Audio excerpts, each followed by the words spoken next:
Fraude e golpismo, tudo ao mesmo tempo e agora. Hoje surgiram diálogos retirados do celular apreendido do tenente-coronel Mauro Cid, ajudante de ordens e carregador de mala do Jair Bolsonaro, e nesse celular, diálogos em que um outro militar, o Ailton, também envolvido na fraude da vacina, tramava com Mauro Cid o golpe de Estado, em dezembro. Falavam claramente que, se não for nas 4 linhas, nós temos que fazer o lançamento. Se a gente demorar para lançar, usaram um jargão militar, né? A informação foi trazida primeiro pela Daniela Lima, jornalista da CNN Brasil. Ela leu os diálogos e depois isso passou aí para toda a internet, né? Aqui, ó, está na nossa manchete também. Ex-major Ailton Barros discutiu golpe de Estado abertamente com Mauro Cid, que era o braço direito de Bolsonaro. Eles falam sobre isso, está aqui na matéria. Olha aqui, ó, por exemplo. Pô, não é difícil. Nós temos a caneta e a força. Braço forte e mão amiga. Qual é o problema, entendeu? Quem é que está jogando fora das 4 linhas? Somos nós? Não, não somos nós. Nós vamos ficar dentro das 4 linhas? Mas agora nós estamos o quê? Fadados a não mais lançar. Lançar era disparar o golpismo. Vamos dar de passagem perdida? Isso era o Ailton Barros, em áudios gravados para o Mauro Cid. Ele diz assim também sobre o chefe do Exército, Freire Gomes. Até amanhã à tarde, ele aderindo, ele faça um pronunciamento para a defesa do povo brasileiro. Se ele não aderir, quem tem que fazer esse pronunciamento é o Bolsonaro para levantar a moral da tropa. Você viu, né? Eu não preciso falar. Está abalado em todo o Brasil. Isso aqui foi de dezembro. Eles estavam com os acampamentos montados em frente a quartéis do Exército, né? Em várias partes do Brasil.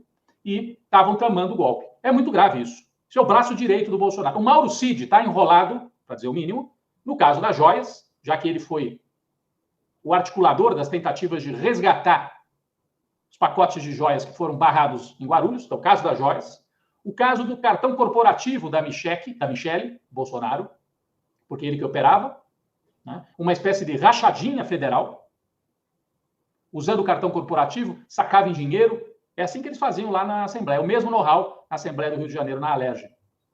E agora aparece, nesse caso da fraude de vacina, Mauro Cid, esse que tem um cabelinho assim, o pessoal brincou, parece pega rapaz, como se dizia antigamente, de gravata borboleta, enfim. É o jeitão dele, nessa turma aí do Exército. E golpismo. Tudo junto e misturado. Fraude e golpismo. Então é importantíssimo a gente acompanhar esse caso. Ao mesmo tempo, começou aqui uma espécie de aposta. Quem é que vai ser o primeiro preso da família Bolsonaro? Porque além do Jair enrolado na fraude da vacina, no Brasil e nos Estados Unidos, tem o Carluxo. Lindbergh Farias disse hoje, deputado federal pelo PT do Rio de Janeiro. Está aí na tela. Carlos Bolsonaro está prestes a ser preso, entre aspas. Carlos foi implicado pela prática de rachadinha num laudo do Ministério Público do Rio. Tem gente que acredita que o Bolsonaro é o único inocente que nunca sabe de nada, ironizou o Lindbergh Farias, deputado federal pelo Rio de Janeiro. Então, fraude, golpismo, corrupção, rachadinha. Jair Bolsonaro envolvido e os filhos também. E esse Ailton, né? Parece que é o major, né? Já da reserva, parece que é a fonte das informações mais impressionantes de toda essa história, né? Tanto a questão do assassinato da Marielle, que ele saberia quem seria o mandante do assassinato dela, como também a questão do golpe de Estado, parece que ele está em todas ali. E causa preocupação, inclusive, uma coisa que ele diz, né, que saiu publicada hoje à tarde, que é o fato de que o general, então, comandante do Exército, vinha sendo já contatado, porque ele fala, é preciso continuar pressionando o general. Agora me escapou aqui o nome do general. Espera aí que eu vou buscar aqui. É o general Freire Gomes. Freire Gomes, isso, exatamente. Né? Ele falou, precisa continuar pressionando o Freire Gomes. Bem, se precisar continuar pressionando é porque já vinha sendo pressionado, né? Não é uma discussão precisamos pressionar, não está no futuro, né? Está, na realidade, no tempo contínuo. Então, é algo muito preocupante. Né? E mostra que, na realidade, o golpismo do bolsonarismo estava ali presente. O próprio Cid participava dessas conversas, não se sabe exatamente o que ele respondeu, mas o fato é, se esse major tinha liberdade, não só de falsificar a carteira de vacinação junto com o Cid, mas também de falar esse tipo de coisa para ele, isso significa, na realidade, que ele tinha ali um interlocutor disposto a ouvir as coisas que ele falava. Então, mostra que passamos aí por um risco considerável de uma tentativa de golpe, que até aconteceu também no 8 de janeiro, né?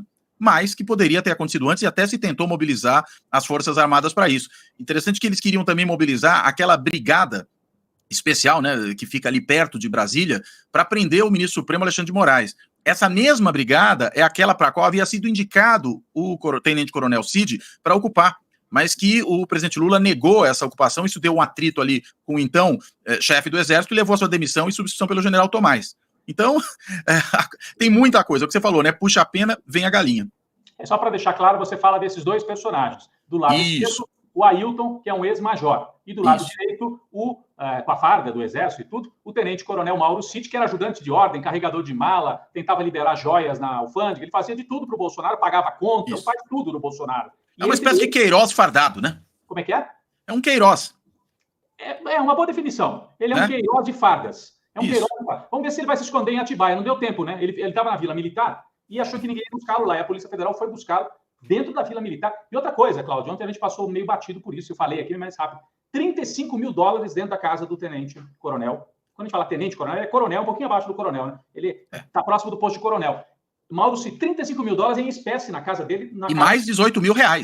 Então, isso dá... $35 mil em cash, mais R$18 mil em espécie. Isso dá quase R$200 mil. Se você converter, dá quase R$200 mil dentro da casa de um militar do Exército Brasileiro. Quem mandou esse dinheiro para ele? Por que ele tinha que ter dinheiro vivo? Que contas que ele pagava, que precisava manejar com dinheiro vivo? Isso é resultado da rachadinha federal? Ainda que ele guardou um pedaço na casa dele? Estou fazendo uma pergunta, né? Então, são indícios muito fortes em relação aos dois. E eu acho que o mais grave de hoje foi a questão do golpismo a que você se refere, né? E aí, também essa proximidade, eles falavam de golpe e tinham proximidade com milicianos, com gente que fraudava o sistema de saúde. É muito grave, né?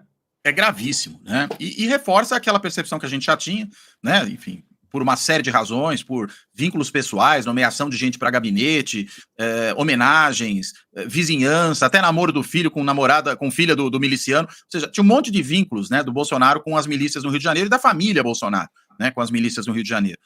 E agora apareceu mais um, né? Os milicianos foram partícipes aí dessa construção de uma farsa relativa às vacinas para poder facilitar a entrada do Bolsonaro e de parentes fora do Brasil, né? Porque, veja, ele até poderia alegar que ele tinha lá o visto diplomático, né? Tinha uma possibilidade de entrar naquele momento sem grande dificuldade nos Estados Unidos, mas a sua filha não, né? E por isso que, entendo, se solicitou o atestado fácil de vacinação para ela. E mesmo assim, né, se houvesse novas tentativas de entrar nos Estados Unidos, lembrando que isso lá é um crime federal que dá 10 anos de cana para quem o comete, né, essa declaração falsa da imigração, olha, isso tudo aí pode criar ainda problemas para o Bolsonaro, né? Não só ele pode ter o seu visto americano cancelado, como ele pode também correr o risco de não conseguir entrar em outros países que certamente já estão sabendo disso, né? Que ele é um falsário de vacina. E aí quem que vai querer receber um falsário no seu país?